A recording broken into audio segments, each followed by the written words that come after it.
In this example, y equals x to the power 3/2 minus 1 over 3 x to the power 1/2. Rotate from x equals 1 to x equals 2 about the x-axis.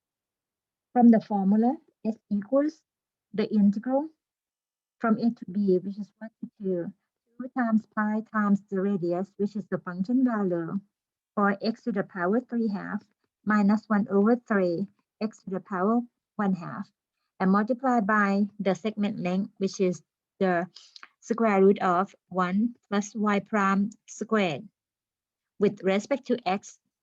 And on the side, since y is x to the power 3/2 minus 1 over 3 x to the power 1/2, your y prime will be 3 over 2 x to the power 1/2 minus 1 over 6 x to the power negative 1/2.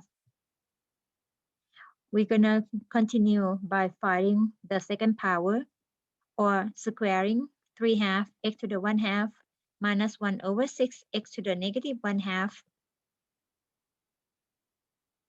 The perfect square will give us 9 over 4 x to the first power minus twice of the product of the first term and the second term, which will give us 2 times 3 over 2. Let's write it down.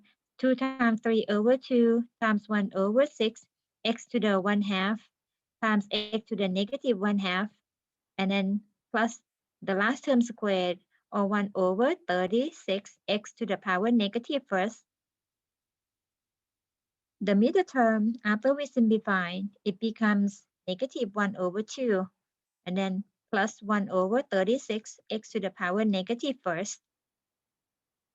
And bring all into the formula, we get s equals, factor the 2 pi out, 2 pi integral from 1 to 2, the quantity x to the power 3 over 2 minus 1 over 3 x to the power 1/2, square root of 1 plus the 3 terms on the side, which is 9 over 4 x minus 1 over 2 plus 1 over 36 x to the negative first with respect to x.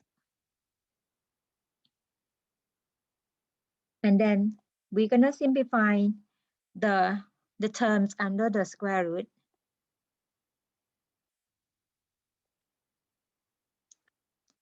We will get 9 over 4 times x, 1 minus 1/2 becomes positive 1/2 plus 1 over 36 x to the negative first with respect to x.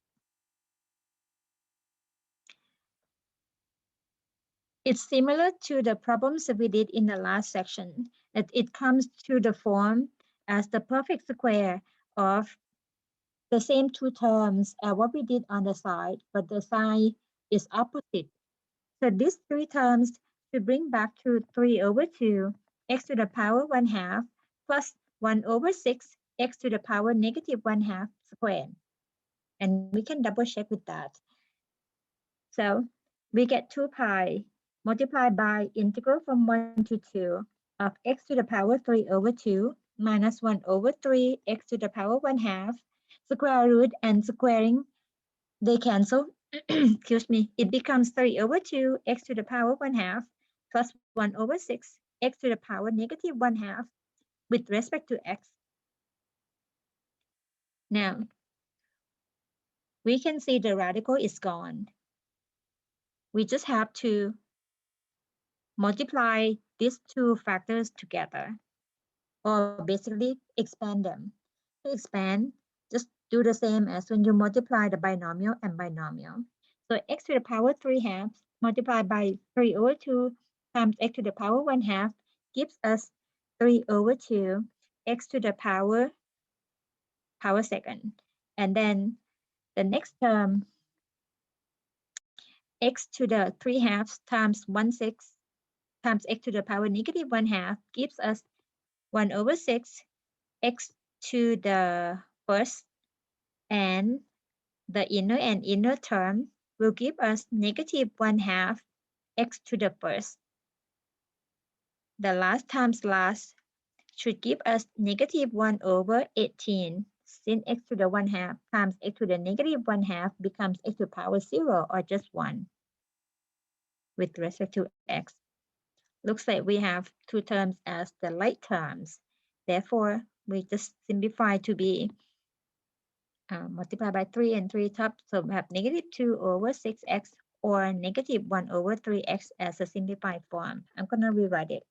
So 2 pi integral from 1 to 2, 3 over 2 x squared minus 1 over 3x minus 1 over 18 as the most simplified form of the integrand.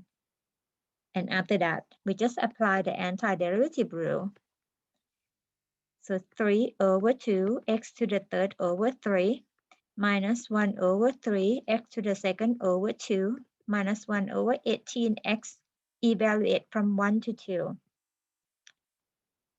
Simplify a little bit to get 2 pi multiplied by 1/2 x to the third minus 1 over 6 x to the second minus 1 over 18 times x from 1 to 2. Then replace the x with the upper limit 2. So 1/2 times 2 to the third minus 1 over 6 times 2 to the second minus 1 over 18. 1 over 18 times 2. Subtracted by substituting by the lower limit 1, which is 1/2 times 1 minus 1 over 6 times 1 minus 1 over 18 times 1. And the number should be simplified to be 53 pi over 9.